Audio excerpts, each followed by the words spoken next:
Dude,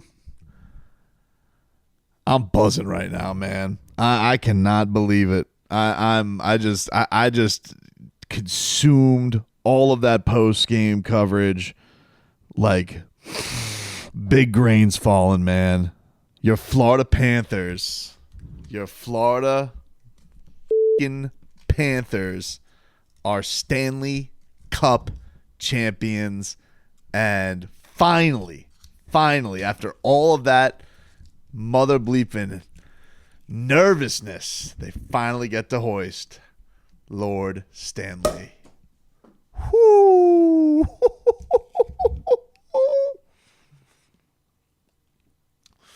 It's actually Prosecco, and it's pretty skunky.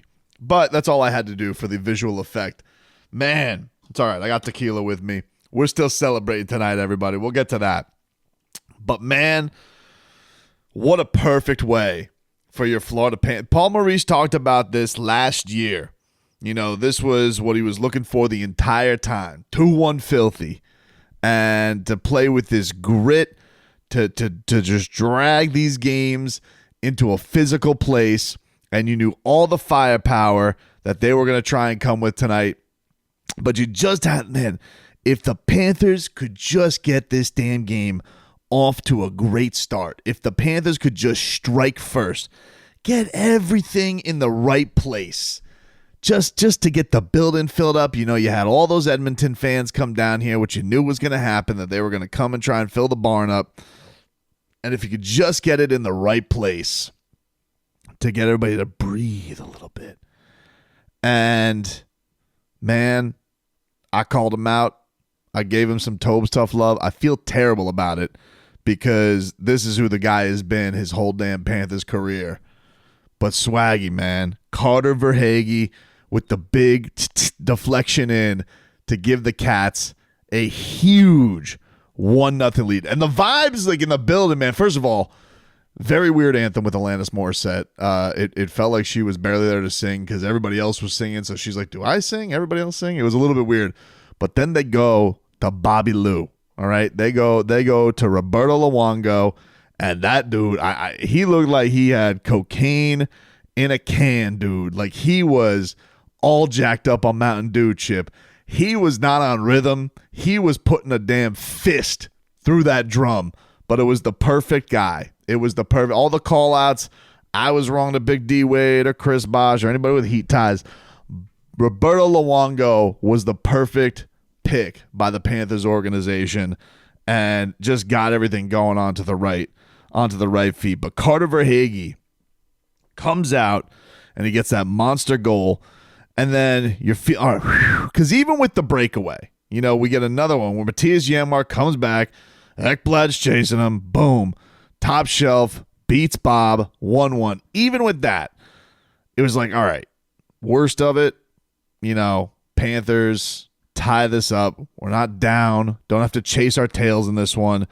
And, you know, it was from that on that they needed a monster performance from Sergei Bobrovsky, dude. And the Cats were looking really good towards the end of the first period.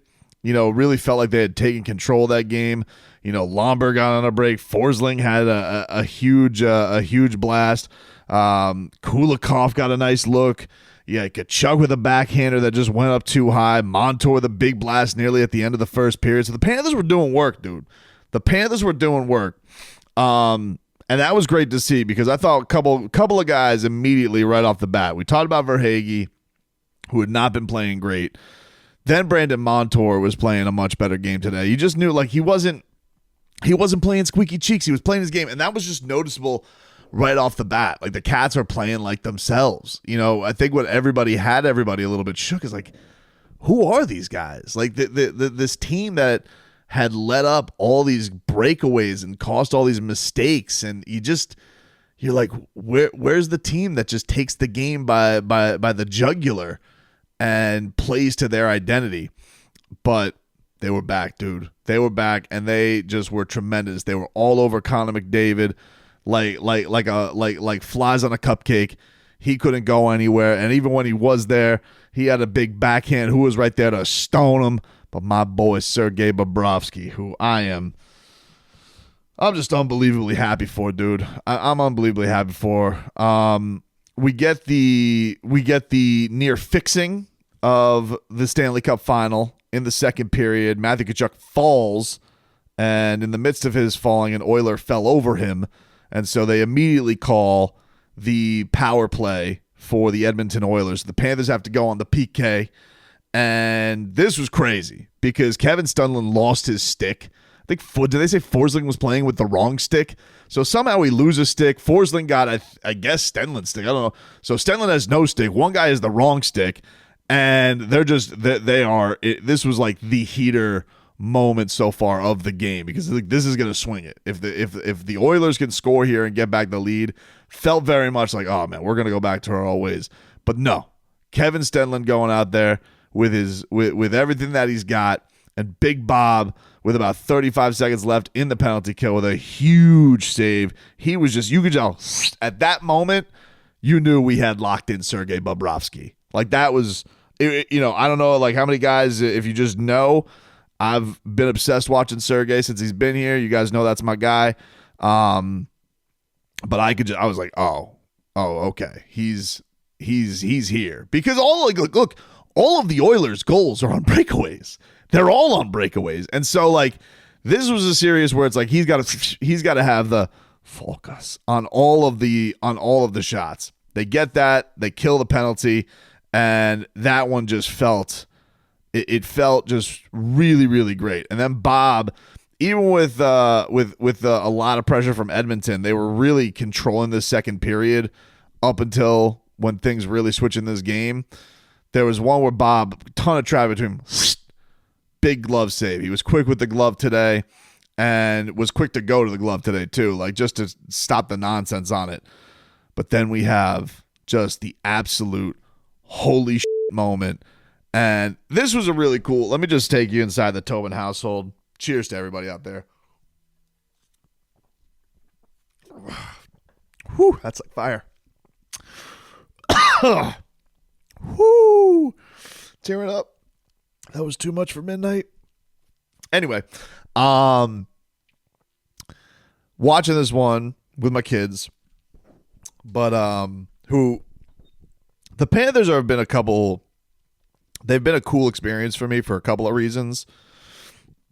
Not only for me rooting for them, not only because my extra investment into Sergei and how much I'm happy for him, but yeah, this is the first like sporting event we go to. That's what we go to. The Tobins, we go to Panthers games. They've been to a Canes game, been to a Heat game, but they've been to many Panthers games, and they love the Panthers. They love the Rats. They got Stanley C. Panthers. If you guys aren't fans of the radio show, one time one of the biggest failures I had as a father was promising my kids a Stanley C. Panther. And I was like, it's a preseason game. I'll get it on the way out. I was like, what do I want to carry a Stanley C. Panther all game? At a Stanley C. Panthers at the end of a damn Lightning Panthers preseason game. Felt like a failure. So anyway, fast forward to tonight, watching this one with my boy. And when Sam Reinhart hits that goal, when he shoots right through, and I was like, because you're just like, where's this breakthrough moment going to happen for the Cats? Feels very much like an Edmonton period. And then Sam Reinhart, Rhino, mess with the Rhino, you get the horns. And just when he hits that goal and the goal horn sounds, I mean, me and we're going berserk. And it was, I gotta say, one of the coolest experiences as a parent. It really, really was cool for him to have him. That I don't even know if he he's just excited because you're excited, but it was a cool moment. And shout out to Mrs. Tobin for letting him stay up way, way, way past his bedtime tonight. No school, right?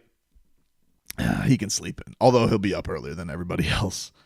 But man, and the other thing that I'm missing about that, because I'm a little lost over here, because trying to like recalibrate the game. I have my notes, but I'm like, oh yeah.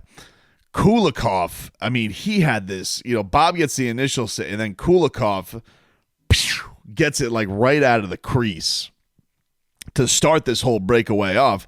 And then Buddy on the Oilers, he thought that he's like, I'll just leave Rhino. Rhino's like, big mistake. So that was huge. Aaron Ekblad, who had a huge mistake earlier in the game, he had a great, because McDavid had a breakaway later on in the period, and Ekblad walled his ass off. So much so that he was being a big baby afterwards. To Mr. Conn Smythe. You can actually put a big highlight on the word con there, because that's what it was, a con job, giving a MVP award to the losing team just to make Edmonton go happy. And I've had a lot of people like, oh, come on, Bob got lit up these games. Dude, 3 games in the series, it was 1 goal or less. What else needs to be said? And I will say today was a very much in this third period where, I mean, I could have used like some liner on the undies to keep them clean, because it was to steal a word from the from Le Batard, like it was the dirty pants. It was that one flurry with like 6 minutes left in the game, where Bob gets the save on Bouchard, and then McDavid has the backhand, and then just Forsling, Montour, Bob diving over, and it stays 2-1. And at that moment, I was like, I'm letting myself believe this is going to happen. And that was with them also in the third period having to deal with the idea that they also had just this crazy kick save from Bob. And then Anton Lundell like falls on him. He's stuck. And then Luostarinen saved it, I think, with his cheeks. I was just at a loss. I'm like blacking out and panicking. There's 3 minutes left. And then all of a sudden the Panthers just, I mean, you know, they tried to pull Skinner. They really didn't get much hurt on Bob. And then when the patented Panthers wall countdown just goes into full, you watch that and you just watch it, because it was crazy, because the whole game today felt like it went slow. But when they got up in that wall with seconds to go, you're like, it's finally happening. It's finally happening. I'm like slapping the table. My son's going nuts. And then finally you see the screen. They go to Bob. He's going nuts. And the Panthers, the Florida fucking Panthers, are fucking Stanley Cup champions. And it's just, it's goosies on top of goosies on top of goosies on top of Gustav Forsling, dude. That's what it was like, dude. The Panthers hoist Lord Stanley. They give it to Alexander Barkov. I mean, you're just drinking it all in, right? And there were just some moments tonight. I'm like texting with everybody. I'm texting with the crew. I'm texting with, the show today. I'm texting with my boy Martin from PBC, and we're all just, South Florida sports fans.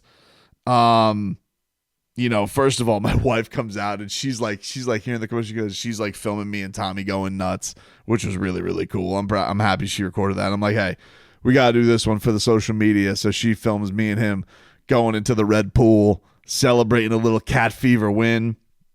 But I think the things, like looking back on my texts from everybody, there were 2 things. First off, the thing that everybody loved, this happened a little bit later in, but Emily Kaplan is interviewing everybody on the ice, and she gets to Paul Maurice. And wouldn't you know it, as soon as Paul Maurice is there, they hand the cup to Paul Maurice. And as soon as he's there, Spencer Knight is there. And what a road for Spencer Knight, right? Like he's not on the Panthers roster, but he's there in gear, and everybody knows like this kid is going to be the phenom. He's probably going to be the goalie of the future for the Panthers. When Bob's contract runs out, won a playoff game at 19 years old, went through, some horrible things in the pandemic with OCD.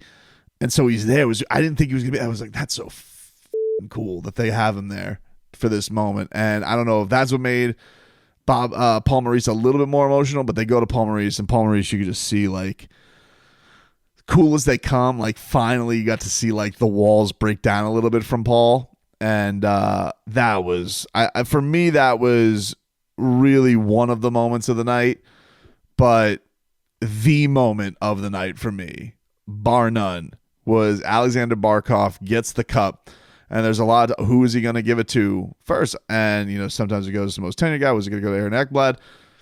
And he gives it to Sergei.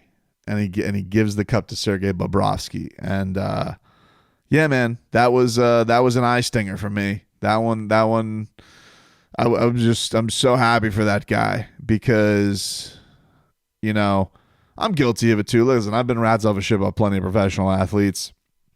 I particularly just happen to speak to this one a bunch of times through a lot of weird stuff, and I'd ask him a lot of weird things. Like the first time I ever spoke to him, I was like talking about an Instagram picture that he took at a Russian sauna, and that was much better than our first interaction with shout out to Adeline. Shout out to Adeline, Panthers PR. She's awesome. But when she set it up for the first time when we met, and we're trying to figure out times to do these interviews for Bob, because I wasn't doing mornings. I was doing mornings. I wasn't doing mornings and middays anymore. So I had time. And I was like, I'm going to go and do all these interviews.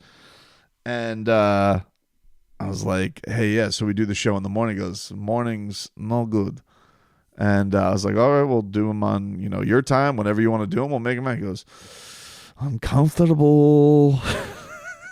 I'm like, I'll never forget that moment, dude. Dave Hyde was there from the Sun Sentinel because he was about to do, I think, a one-on-one with him, and he's like, yeah, this is very awkward. Probably thinking to himself.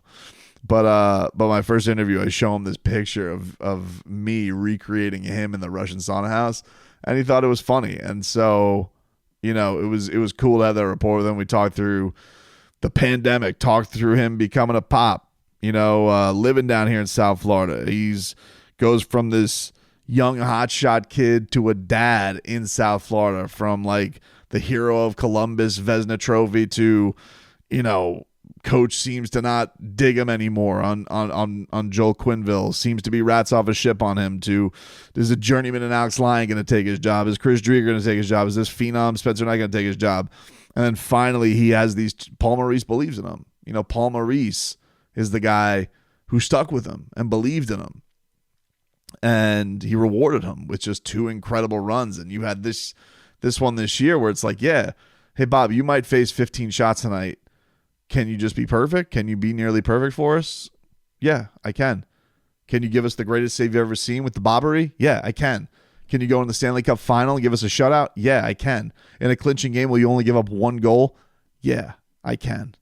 And, to see him in that moment was unbelievable. I'm so happy for him to have that. And guys, like, I feel happy for South Florida. Like, it's interesting how we down here always seem to end up having to face the same narrative with every fucking sports city out there.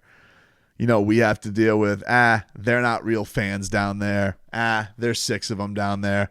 They don't have a heritage down there. Every time. And then if it's not that, it's like, I don't like the way they play. I don't like the way that they carry themselves. So whether it's the Miami Hurricanes or the Dolphins being too razzle-dazzle fast, or the Miami Heat aren't sexy enough for you, or, the Miami Marlins aren't the Yankees, and the Indians have been waiting forever for a championship. It's always the other team that deserves it more. And yet here we were again today, Canada waiting for their first trophy in decades, bunch of fans buying up tickets down here. The whole pregame is about Edmonton, not a peep about Florida, other than not blowing it. Not a peep. You might as well have been watching a Canadian broadcast. And that's fine. We're used to it down here. We get it. You don't like South Florida. You don't think South Florida, we're your vacation spot. We're not your place for sports pride. But finally, for the first time in 10 years, South Florida gets to hoist a trophy after a lot of heartache. Heat heartache, Marlins heartache, Canes thinking they're going to beat Notre Dame. Maybe this is going to be different. No. Dolphins, highest scoring offense. Is this finally going to be the year? No. Last year, is this going to be it? Nope. Kachuk, crack sternum. Nope. Sorry. Jimmy Butler, this could be the year they come through. No, sorry. The Panthers were the ones to do it. And you feel good for a lot of people in the organization. Shout out, by the way, Steve Goldie Goldstein, who, oddly enough, little fun fact about your boy Tubbs, first on-air broadcast in South Florida doing sports flashes for Steve Goldstein while he was doing some weekend work at 790 The Ticket.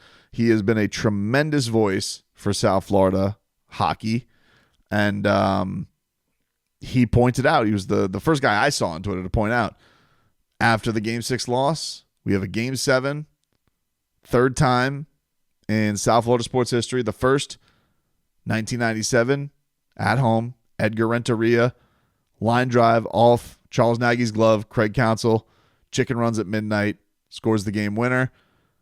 2013, Miami Heat, of course, come back from that iconic Ray Allen game, the shot, win in overtime, force Game 7.